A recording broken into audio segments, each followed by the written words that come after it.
श्री शिवाय नमस्तुभ्याम। हर हर महादेव, जय महाकाल। कैसे हैं आप सभी? देखिए, अगर आपके घर में किसी भी चीज की कमी ना रहे, जीवन भर आपके घर में धन संपदा की हमेशा वृद्धि होती रहे, तो आपको शमी के पौधे में चुपचाप ये 3 चीजें डाल देनी है। आपके घर में सदैव धन संपदा बढ़ती रहेगी, जीवन में कभी किसी चीज की कमी नहीं रहेगी।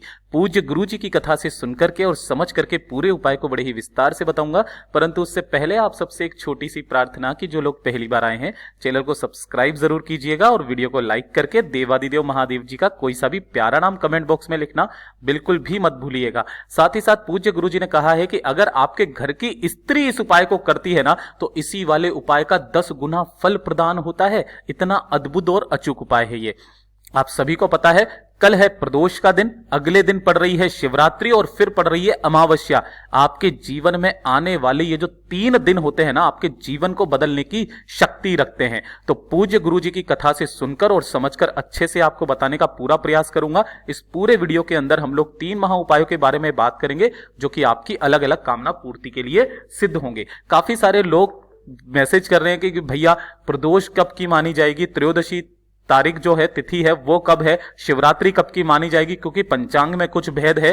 तो वो मैं आपका क्लियर कर देता हूं। काफी सारे लोग गलत भी बता रहे हैं, इसीलिए मैंने आपको पहले भी बताया था कि आपकी जो षटतिला एकादशी है वो किस दिन की मानी जाएगी। उसी तरीके से ध्यान से देखिएगा कि जब भी कोई तिथि का उदय होता है ना, तब से मानी जाती है। लेकिन जो प्रदोष और शिवरात्रि होती है, ध्यान से सुनिएगा, प्रदोष यानी कि 13 जिसे त्रयोदशी तिथि कहा जाता है, और दूसरी शिवरात्रि जो तिथि होती है ना, ये हमेशा प्रदोष मानी जाती है शाम की प्रदोष काल की, और शिवरात्रि रात की मानी जाती है। अगर आप 7 तारीख का पंचांग उठा करके देखेंगे तो देखिए 7 तारीख को दिन में 2:02 से लेकर के और 8 तारीख की सुबह 11:17 तक त्रयोदशी तिथि रहने वाली है, यानी कि प्रदोष व्रत रहने वाला है। अब अगर इस बीच में देखेंगे तो जो प्रदोष का समय पड़ रहा है ना, वो 7 तारीख का पड़ रहा है, और इसीलिए प्रदोष व्रत जो है वो 7 फरवरी का माना जाएगा। और इसी के साथ में जो शिवरात्रि मानी जाएगी, मासिक शिवरात्रि, वो मानी जाएगी 8 फरवरी को। ठीक है, तो आपका ये वाला डाउट मैंने क्लियर कर दिया। 7 फरवरी को होगा प्रदोष और 8 फरवरी को होगी मासिक शिवरात्रि का दिन, और 9 को मनाई जाएगी मौनी अमावस्या, जो कि साल में सिर्फ एक बार आती है। ठीक है ना? तो आपको ये चीजें जरूर से ध्यान रखनी है, उसी समय पर आपको उपाय करना है जिस समय पर बताया जाए। ठीक है, अब सबसे पहले बात करते हैं पहले वाले उपाय की, जो कि आपके जीवन में कभी भी धन संपदा की कमी नहीं रहने देगा। हमेशा संपदा आपके घर में बढ़ती रहेगी। शमी के पौधे में आपको चुपचाप ये 3 चीजें डाल देनी होगी। पूज्य गुरुजी शमी के पौधे की महिमा का इतना बड़ा ज्ञान करते हैं कि अगर कोई व्यक्ति या किसी के घर में भी शमी के पौधे के नीचे प्रदोष काल में एक दीपक मात्र भी लगा देता है ना, तो उसके घर में सदैव शिव निवास करते हैं। उस घर में कभी भी किसी चीज की कमी नहीं रहती है। लेकिन अगर आपके घर में धन संपदा की कमी है ना, धन बढ़ ही नहीं रहा है, कर्जा बहुत ज्यादा बढ़ रहा है, सुख शांति समृद्धि बिल्कुल भी नहीं है ना, तो 12 महीने शिवरात्रि आती है, 12 महीने प्रदोष आती है। पूज्य गुरुजी ने कहा है जो भी शिवरात्रि पड़े, जो भी प्रदोष पड़े, आपको ये वाला उपाय करना। आपके जीवन में कभी भी धन संपदा की कमी नहीं रहेगी महाराज। इस वाले उपाय के लिए आपको चाहिए क्या? किसी भी शिवरात्रि या किसी भी प्रदोष, आप 7 और 8 दोनों तारीख को इस उपाय को कर सकते हैं। देखिए, आपको चाहिए होगा सफेद फूल। कितना सफेद फूल लेना है? मात्र 1 सफेद फूल लेना है। लेकिन ध्यान रखना, वो वाला फूल केतकी का फूल नहीं होना चाहिए गलती से भी। केतकी का फूल चढ़ाओगे तो 1000 गौहत्या का पाप लगता है। तो आपको 1 सफेद फूल चाहे कोई सा भी ले लेना, हर श्रृंगार का ले लेना, सदाफूली का ले लेना। इसी के साथ में आपको चाहिए होंगे अक्षत, यानी कि चावल के 7 दाने, है ना, जो आखे दाने होने चाहिए, पूर्ण खंडित नहीं होने चाहिए। और तीसरी सफेद चीज चाहिए आपको गौ माता का कच्चा दूध। गौ माता का कच्चा दूध आपको चाहिए होगा। ठीक है ना? ये जो 3 चीजें होती है ना सफेद, ये आपके घर में सदैव धन संपदा की वृद्धि करती हैं। इसी के साथ में आपको एक दीपक गोल बाती का तैयार करना है, गाय के घी का। एक लेना है आपको स्टील का लोटा। देखिए, दूध लोगे ना तो आपको तांबे के लोटे के अलावा चाहे कोई सा भी लोटा ले लेना। हमने यहां पर स्टील का लोटा लिया है।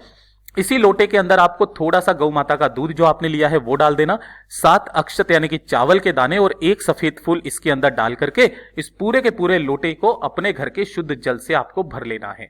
ठीक है। और प्रदोष या शिवरात्रि के दिन शाम के समय प्रदोष काल में, है ना, शाम के समय प्रदोष काल के समय पर आपके घर में जहां पर भी शमी का पौधा है ना, उस शमी के पौधे के पास में जाना है। आपके घर में नहीं है, मंदिर में है तो वहां चले जाइए, मंदिर में नहीं है, आपके घर के बाहर लगा हुआ है, वहां चले जाइए, कोई दिक्कत नहीं है। शमी का पौधा भी है या पेड़ भी है, कहीं पर भी चले जाइए। शाम के समय पर एक दीपक पहले आपको यहां पर लगाना है ना। किनके नाम से लगाओगे? कुंदकेश्वर महादेव के नाम से, कुंदकेश्वर महादेव के नाम से यहां पर एक दीपक लगाना। दीपक को थोड़ा सा दूर रखना, कहीं इसकी लो से इसकी पत्तियों में आग ना लग जाए, जले ना, है ना, इसलिए थोड़ा सा दूर लगाया कीजिए। और नीचे की तरफ में आसन जरूर लगाना और अपना नाम, गोत्र और धन की कामना करके उस पूरे के पूरे लोटे जल को, जिसके अंदर आपने दूध, सफेद फूल और अक्षत डाले हुए हैं ना, इसकी जड़ों में आपको सींच देना है, समर्पित कर देना है। ओम नमः शिवाय, श्री शिवाय नमस्तुभ्यम पंचाक्षरी मंत्र, अष्टाक्षरी मंत्र का स्मरण करते हुए कुंदकेश्वर महादेव जी के नाम से जो भी शिवरात्रि पड़े, जो भी प्रदोष पड़े, इस उपाय को करके देखिएगा, आपके जीवन में कभी भी धन संपदा की कमी नहीं रहेगी। पूज्य गुरु जी का बहुत अद्भुत और अचूक उपाय है, जरूर कीजिएगा। अब बात कर लेते हैं दूसरे वाले उपाय की। ये तो हो गया धन संपदा का।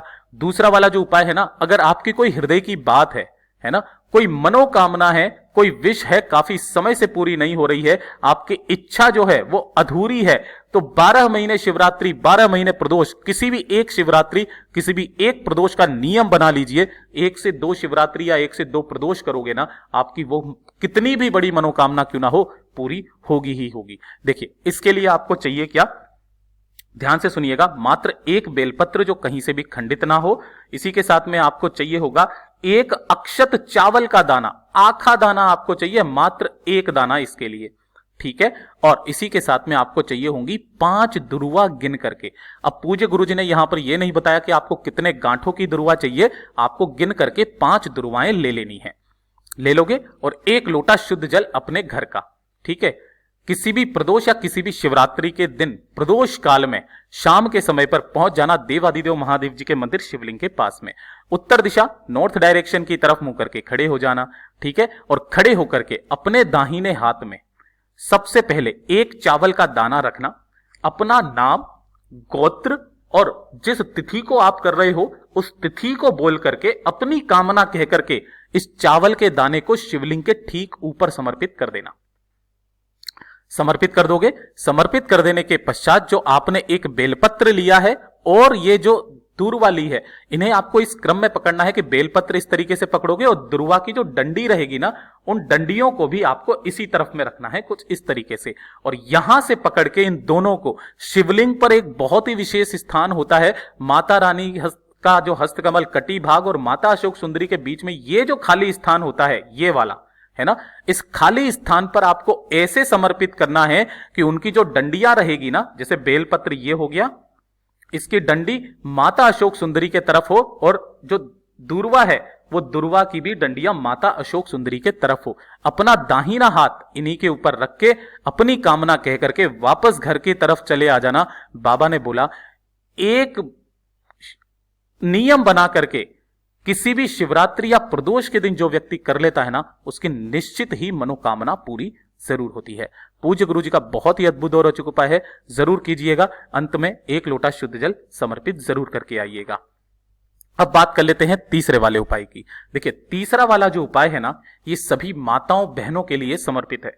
अगर आपके परिवार में कोई बच्चा है ना, जो बिल्कुल भी पढ़ाई लिखाई में ध्यान नहीं देता है, पढ़ाई लिखाई में बहुत ज्यादा कमजोर है, याद नहीं रहता है उसको, या फिर अपशब्द बोलता है, गलत रास्ते पर जा चुका है ना, आपकी बात नहीं मानता है, किसी भी चीज से वो अनुशासित नहीं है ना, तो किसी भी प्रदोष और किसी भी शिवरात्रि के दिन इस वाले उपाय को करना कतई मत भूलिएगा। बहुत अद्भुत और अचूक उपाय है, ध्यान से सुनिएगा। एक बेलपत्र आपको चाहिए होगी जो कहीं से भी खंडित ना हो, और थोड़ा सा लेना होगा आपको शहद, ज्यादा शहद नहीं, मात्र 1 बूंद आपको शहद की चाहिए, और 1 लोटा शुद्ध जल अपने घर का, ठीक है। और जो भी माता बहन इस उपाय को कर रही है ना, जिस समय पर आप इस उपाय को करोगे, चाहे प्रदोष चाहे शिवरात्रि पे, किसी भी समय आप चले जाना, लेकिन जाने से पहले अपने बच्चे का या जिसके लिए भी आप इस उपाय को कर रहे हो ना, उसका हाथ इस कलश से जरूर टच करवा देना, ठीक है। और उसके पश्चात इसे लेकर के पहुंच जाना बाबा के मंदिर शिवलिंग के पास में। उत्तर दिशा नॉर्थ डायरेक्शन की तरफ हमेशा की तरह बताऊंगा, मुंह करके खड़े हो जाना। अब ध्यान से सुनिएगा उपाय करने का एक नियम।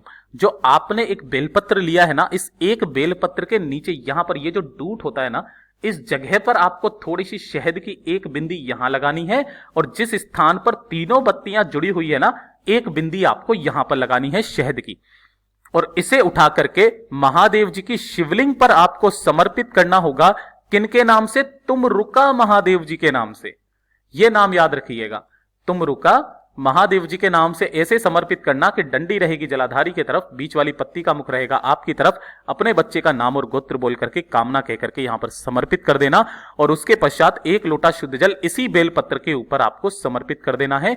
ओम नमः शिवाय, श्री शिवाय नमस्तुभ्यम का स्मरण करते हुए तुम रुका महादेव जी के नाम से। जो भी जल बहता बहता जलाधारी से नीचे की तरफ आएगा, उसे आपको इसी वाले कलश में एकत्रित करना है, और इस वाले जल को अपने बच्चे को पिला देना है। जो जो भी शिवरात्रि पड़े, जो जो भी प्रदोष पड़े, इस उपाय को करना स्टार्ट कर दीजिए। आपका बच्चा धीरे धीरे रास्ते पर आने लगेगा, आपकी बात मानने लगेगा, गलत रास्ता छोड़ देगा, पढ़ाई लिखाई में उसका मन लगने लगेगा। पूज्य गुरु जी के ये सभी उपाय बहुत ही ज्यादा खास और विशेष जरूर कीजिएगा।